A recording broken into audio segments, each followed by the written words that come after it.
सवाल और उसका लाख टके का जवाब। अनुपम, अगर आप जुड़े हैं तो मैं आपसे पूछूंगा, समझना चाहूंगा, वो तो उत्तर मिला नहीं जो सभी पत्रकार जानना चाहते हैं, सब हर कोई जानना चाहता है कि ये बदलाव क्यों ये नौबत आई। और त्रिवेंद्र सिंह रावत कहते कहते दिल्ली की तरफ मोड़ दिया उन्होंने जवाब को कि इसके जवाब के लिए तो दिल्ली का रुख करना पड़ेगा, मगर जो मौका मिला उसके लिए धन्यवाद। तो सबसे बड़ी खबर यही है कि कल सुबह 10 बजे विधायकों की बैठक हुई, विधायक दल की बैठक होगी, यानी कि मतलब नए नेता का नाम उसमें सामने आ जाएगा, अगले मुख्यमंत्री का नाम सामने आ जाएगा। फिलहाल अब टीएसआर भूतपूर्व मुख्यमंत्री बन चुके हैं, उन्होंने इस्तीफा सौंप दिया है। कल सुबह 10 बजे विधायकों की बैठक होगी, उसमें तय हो जाएगा, अगला नाम सामने आ जाएगा। क्यों करना पड़ा इस्तीफा, क्यों लिया गया, क्यों यह बदलाव, इसका जवाब फिलहाल नहीं है सामने औपचारिक तौर पर। अनुपम, यही सवाल तो सब हम पूछना चाह रहे हैं, लेकिन जवाब दिल्ली से जाकर मिलेगा। क्या देहरादून के लोग दिल्ली जाएंगे जवाब लेने?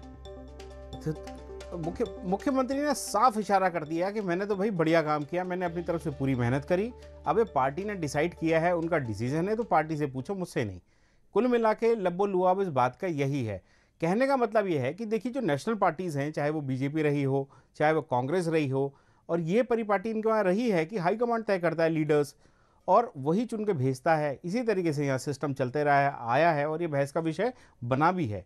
और यही देखिए फिर देखने में आया, मुख्यमंत्री ने बड़ा साफ किया, मैंने तो अपनी तरफ से सब काम किया। उन्होंने कुछ योजनाओं का भी जिक्र किया, घसियारी एक योजना है उसका जिक्र किया कि भाई मैंने जो औरतें घास कलेक्ट करती हैं पहाड़ों में, उनके लिए मैंने बड़ी महत्वाकांक्षी योजना लॉन्च करी, और मैं अपने 4 साल पूरे करने जा रहा था। तो जाहिर तौर पे देखिए, कोई एक दिन का मामला नहीं होता। अगर कोई चीफ मिनिस्टर को जाना पड़ रहा है और नया चीफ मिनिस्टर बुलाने की नौबत आ रही है, वो कोई एक दिन की एक्सरसाइज नहीं है, वो एक बड़ी लंबी प्रोसेस है। बड़े छोटे छोटे इंसिडेंट्स हैं, बड़े इंसिडेंट्स हैं, जो धीरे धीरे जाके इतने विस्फोटक बनते हैं, और इस मूवमेंट पे आके खड़े होते हैं कि पार्टी को एक कॉल लेनी पड़ती है कि हमें भैया अपने चेहरा रिप्लेस करना पड़ेगा, जो उत्तराखंड के केस में हुआ है। लेकिन दिलचस्प बात यह है इसमें अजय, सिर्फ एक एनडी तिवारी उत्तराखंड के एक ऐसे मुख्यमंत्री हुए हैं जिन्होंने 5 साल कंप्लीट किए अपने ऑफिस में। उसके अलावा कोई चीफ मिनिस्टर उत्तराखंड में आज तक ऐसा नहीं हुआ जो कि 5 साल पूरे कर पाया हुआ है।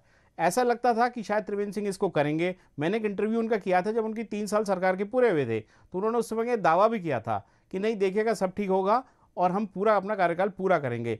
जाहिर तौर पे नेता अपने दावे करते हैं, उनको पता नहीं होता भविष्य में होने का जा रहा है। और ऐसा ही कुछ सीएम के साथ भी था। अभी जब ये कुछ दिन पहले तक विधानसभा का सेशन चल रहा था गैरसैंण में, वो पूरे कॉन्फिडेंट थे, उन्होंने कई डिसीजन लिए, कमिश्नर बनाने का डिसीजन लिया, बिना ये सोचे समझे कि आगे क्या होने चले जा रहा है। और पिछले 4-5 दिन में इतनी भूमिका बदली कि आज आपने देखा कि इसकी परिणति ये हुई कि उन्होंने इस्तीफा दे डाला जाए। बिल्कुल। सुरेश जी भी हमारे साथ जुड़े हुए हैं, बीजेपी के प्रवक्ता, और गरिमा दसोनी जी भी जुड़ी हुई हैं कांग्रेस से। सुरेश जी, 4 साल मतलब 3 साल 11 महीने 21 दिन काम करने के बाद, यानी करीब करीब 4 साल काम करने के बाद 4 मिनट भी नहीं बोले इस्तीफा देने के बाद सीएम।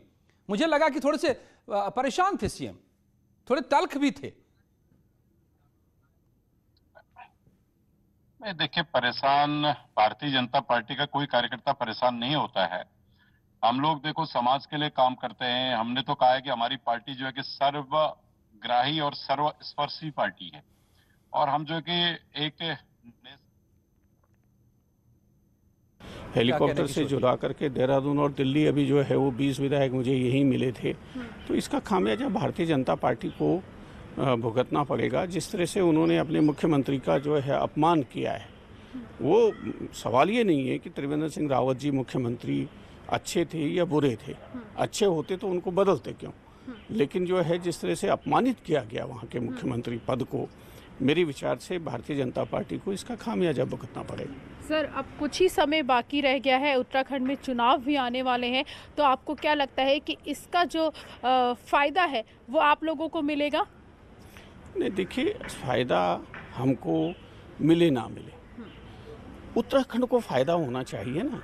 जिस भावना से उत्तराखंड के लोगों ने 57 विधायक, और अब वो 60 हो गए थे, जिस भावना से उनको आशीर्वाद दिया था, उसको उन्होंने उस आशीर्वाद का अपमान किया उन्होंने।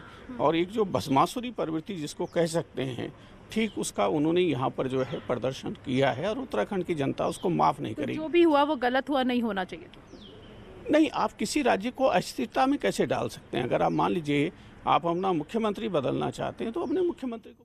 तो कांग्रेस अब कई व्याख्याएं करेगी, लेकिन ये तस्वीर जो अभी अभी सामने आई, सीएम आए, इस्तीफे की बात कह गए और कह गए कि ये पार्टी का फैसला है, मगर उस तस्वीर में एक तो और तस्वीर जो दिखाई दे रही है वो भी समझ लीजिए, और वो ये तस्वीर है कि सीएम त्रिवेंद्र सिंह रावत बैठे थे, उनके बगल में बंशीधर भगत जो पार्टी के अध्यक्ष हैं उत्तराखंड में बैठे थे, और उनके बगल में धन सिंह रावत।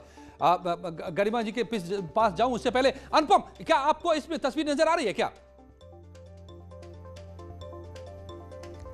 देखिए जगह अजय, जैसे मैंने कहा कि पार्टी ने काफ़ी डिलिब्रेशन करे हैं 3-4 दिन में, इस चीज़ को लेकर बड़ी माथापच्ची करी है कि अगर हम चेंज करें तो किसको लाएं, क्या ऐसा हो कि हमें बड़ा फ़ायदा मिले। फिर कई उसमें कास्ट कैलकुलेशन देखे गए, रीजन कैलकुलेशन देखे गए। जैसे आपने कहा, ये 3 तस्वीरों का आपने जिक्र किया, वो जिस तरीके से वो तस्वीरें हैं वो अपने आप में इंडिकेट करती हैं कि अगर कोई होने वाले सीएम, अगर फ्यूचर में पार्टी ने अभी अपने तय कर लिए हैं, ठीक है, उसको घोषित नहीं करा, विधायक दल की मीटिंग में अभी कुछ डिसाइड नहीं करा, तो वो उन्होंने अपने बगल में चेहरा एक बैठा रखा था जिनके बारे में चर्चा है, तो वो कहीं ना कहीं एक मैसेज देने की कोशिश भी पार्टी ने शायद करी हो अजय। तो ये मैसेज देने की कोशिश हो सकती है। वो तस्वीर जो देख रहे हैं आप, सीएम त्रिवेंद्र सिंह रावत, उनके बगल में बंशीधर भगत और उसके बाद धन सिंह रावत जी। तो गरिमा जी, आप क्यों खुश हो रही हैं नाहक में? एक रावत जा रहे हैं, दूसरे रावत आ रहे हैं, बदला क्या? सरकार तो बीजेपी की ही रही ना, रावत के बदले रावत मिल गया।